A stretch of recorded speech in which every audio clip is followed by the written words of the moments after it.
OVA movie. Oh my god, there's like so many. Trying to explain all that in one go.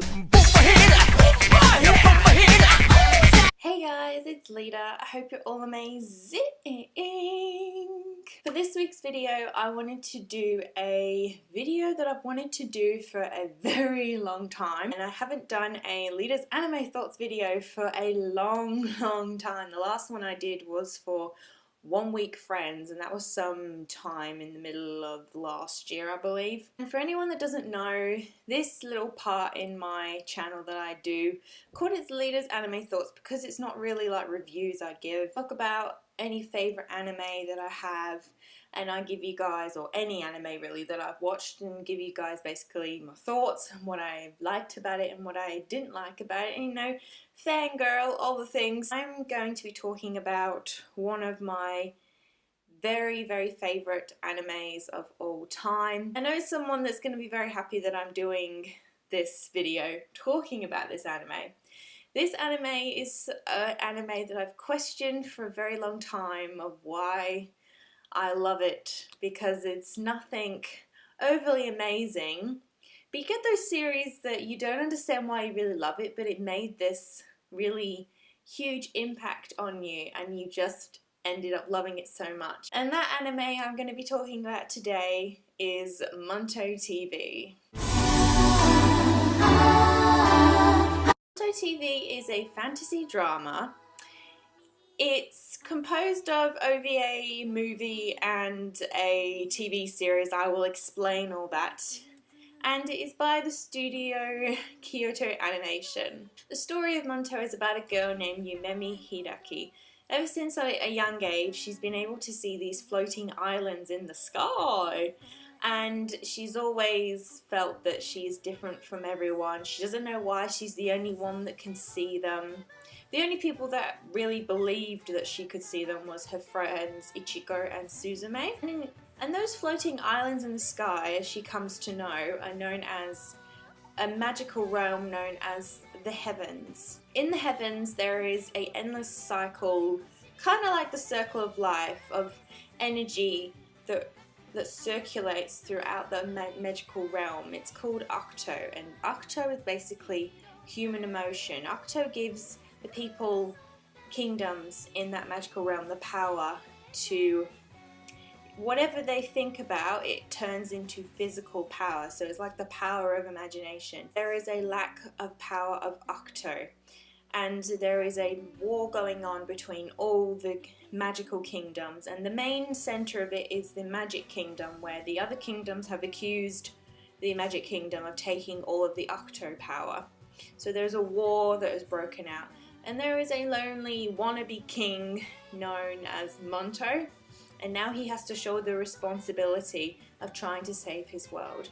And he ends up going to the planet Earth to seek out Yumemi, who is known as, to them in the magical realm, the Heavens, as the prophecy girl that can save both worlds. I first came across Munto watching it for the first time on Vio.com. Back then I watched series like Full Metal Panic and Fruits Basket, for example, and my interest into the unknown, lesser known shows was just kind of starting up, and then Munto was one of the very first ones that really intrigued me into any shows that no one really talks about. What is interesting, I found out at the time about the Munto series, was actually it first aired in 2003, where Kyoto Animation did 2 OVA series. Then in 2005 they did 2 movies they did, very much following on from the 2 OVAs Kyoto Ani did in 2003, but I think they altered,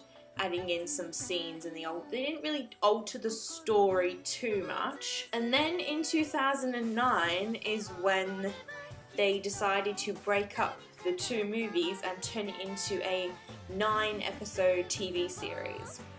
Now that I've got that explanation out the way, Munto TV, or Munto, is one of the shortest animes I have ever watched, and it's probably one of the shortest series I first watched Munto when it was the 9-episode TV series, and I would recommend that is probably the best way to watch this series. Either way, if you watch the two movies or the TV series, they're both exactly the same. It's just the 2003 OVA series.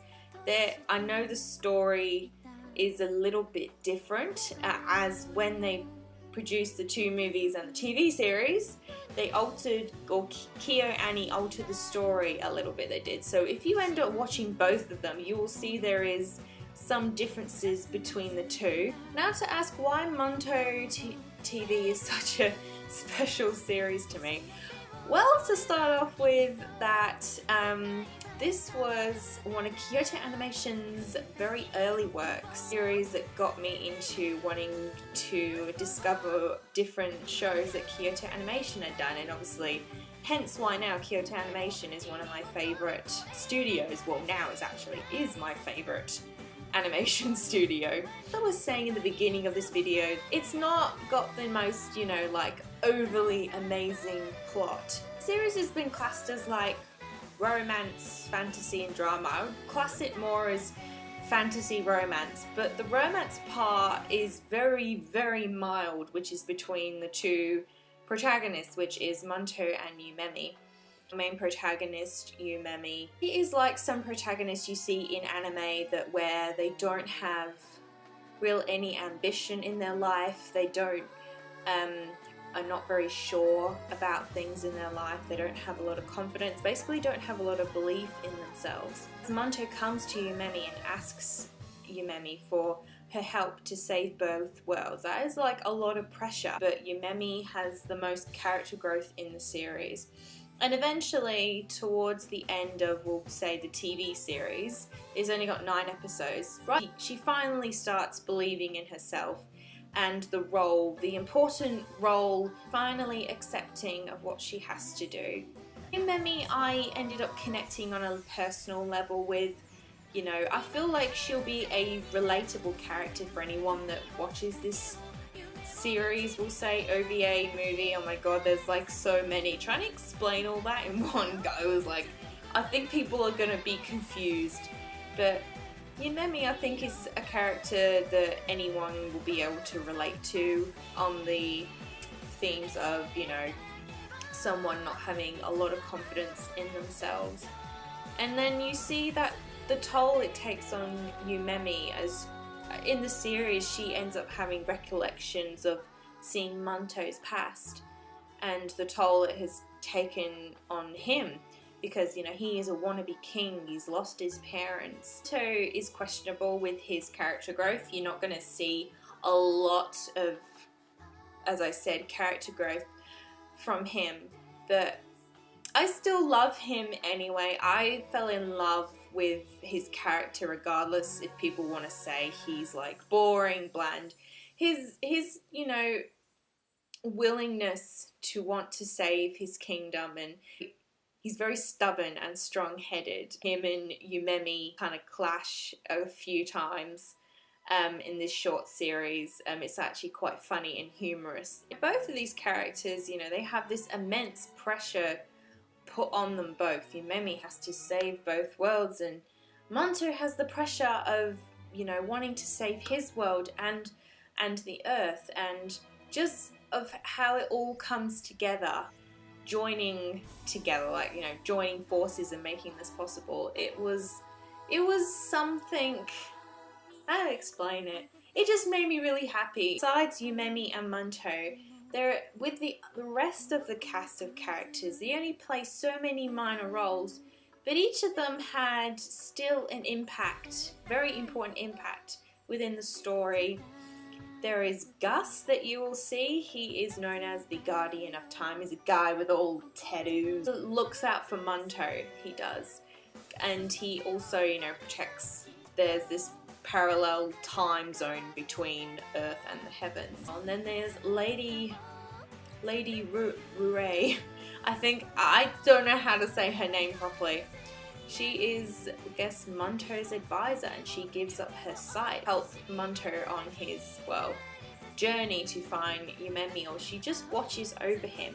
She's like a sorcerer, in a way she is. I can't forget Suzume and Ichigo, that are Yumemi's best friends. Sume is just a little sweet little thing.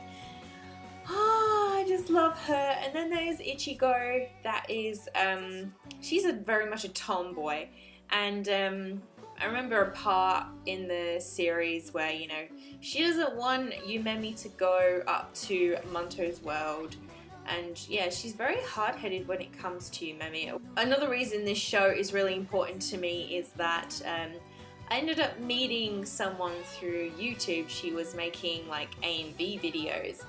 And I ended up starting talking with her, and now that was backtrack at least 5 or 6 years ago, and now I still talk to her, and she is another one of my friends and pen pals, and realizing she was so happy when she started talking to me that I love the show as much as she did. I've mentioned her on this channel before. Her name's Ari, and she's known as Red Winged Angel. The series made us bond together and form this friendship. To say also about the series that it is a bit non-conclusive, the ending of, we'll say, the end of the TV series, if anyone watches it. I wasn't overly happy with the ending. It kind of leaves you leaning on a cliffhanger. A while ago, well, there's an image I remember I found of a Munto 3, well, a third movie that was being teased.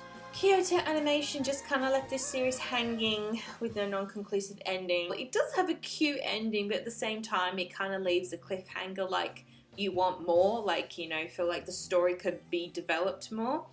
I do think Kyoto Animation could have done the TV series, say, as a 12 episode, possibly 24 episode series, but probably might be pushing it. But I think a 12 episode series would have been better. It's interesting also when I ended up finding out that this series had been dubbed. Well, it was the original 2003 OVAs that were. And it's funny that Yumemi is played in the English dub by Veronica Mars, who plays Ash from Pokemon, famous for. And also Munto is played by Sean Zemeckis from Dragon Ball Z. Like, what are the odds? Munto TV, it's a really cute fantasy story that you can enjoy for what it is, and it's really touching to watch at points with the main protagonists, Munto and Yumemi, go through the ordeals that they both do individually and together. And, you know, even if, as I was said earlier in the video about the romance aspect, there is a little bit forming towards the end of the series, and that's really cute. I ship these two so hard. It is a series that I know I can rewatch all the time. And yeah, Munto TV is just a really fun little series that I really want people to know about more.